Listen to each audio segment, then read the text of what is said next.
What's going on, everyone? Imagine playing a perfectly normal developing move and losing the game on the spot. That's the beauty and the danger of the Marshall trap. Today, we're diving into a tactical masterpiece hidden inside the Petrov's defense. Let's see how one natural mistake changes everything. We're looking at the Marshall trap in the Petrov's defense, classical attack. The Petrov is usually known as a solid and reliable opening. Black challenges white's center immediately, develops quickly, and often aims for a very balanced game. So what makes this line dangerous is that nothing looks crazy at first. In fact, most of white's moves look completely natural. White starts with the king pawn to e4, and black answers with the king pawn to e5. White develops the knight to f3, black responds with the knight to f6, directly challenging the center. White grabs the pawn on e5 with the knight, and black immediately questions that knight with the d-pawn to d6. White retreats the knight back to f3, and black recaptures on e4 with the knight. So already we have a very typical Petrov structure. White then plays the d-pawn to d4, building central control, and black answers with d5, striking back in the center right away. White develops the bishop to d3, black develops the bishop to d6, and both sides castle kingside. Up to this point, everything feels completely normal. White has space and activity. Black is solid and coordinated. Then white pushes the c-pawn to c4, putting more pressure on the center. Black responds with bishop to g4, and this is a very practical move. The bishop pins the knight on f3, increases pressure, and begins setting up tactical ideas. White captures on d5 with the c-pawn, and black answers with pawn to f5. This is where the position becomes much sharper. Black is no longer just developing.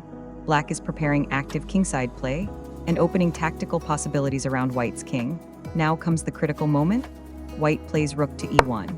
At first glance, this move looks very logical. The rook steps onto the file, supports the center, and appears to challenge black's knight on e4. But this is exactly the move that allows the trap. What engines found later is that white should be much more careful here. With a move like knight to c3, continuing development instead of walking into tactics, black now strikes with the signature move of the Marshall trap. Bishop takes h2 check. This is a classic attacking sacrifice. Black gives up the bishop to drag white's king away from safety. And the important thing is this sacrifice is not random at all. It's completely based on concrete calculation. White accepts the bishop with king takes h2. That's the most natural reaction. You remove the attacking bishop and it feels like you've won material. But then comes the real point. Black plays knight takes f2. That knight jump is powerful because it attacks the queen and the bishop at the same time. It's a fork, and white is suddenly under serious tactical pressure. The king has already been pulled out, and now the pieces around it are being hit. White responds with queen to e2, moving the queen out of danger. Black continues with knight takes d3, removing white's bishop from d3 and grabbing even more material and activity.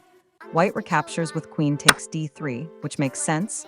White wants to eliminate the dangerous knight and reduce the attack. But black keeps the initiative. Black's bishop from g4 now takes the knight on f3. That removes another important defender and further damages white's coordination. White recaptures with queen takes f3. And now we reach the final tactical point of the whole trap. Queen to h4 check.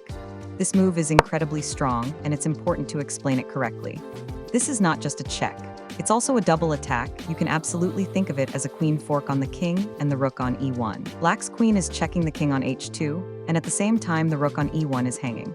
That means white has a huge problem.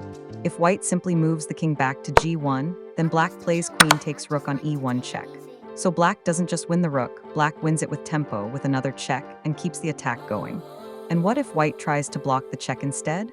Queen to h3, stepping in front of the check and trying to hold everything together. But that still doesn't solve the real issue.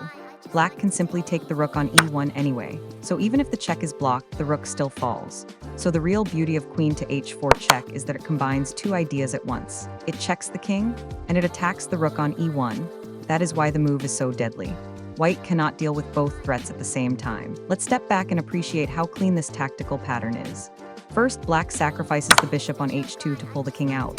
Then the knight jumps to f2 with a fork on the queen and bishop.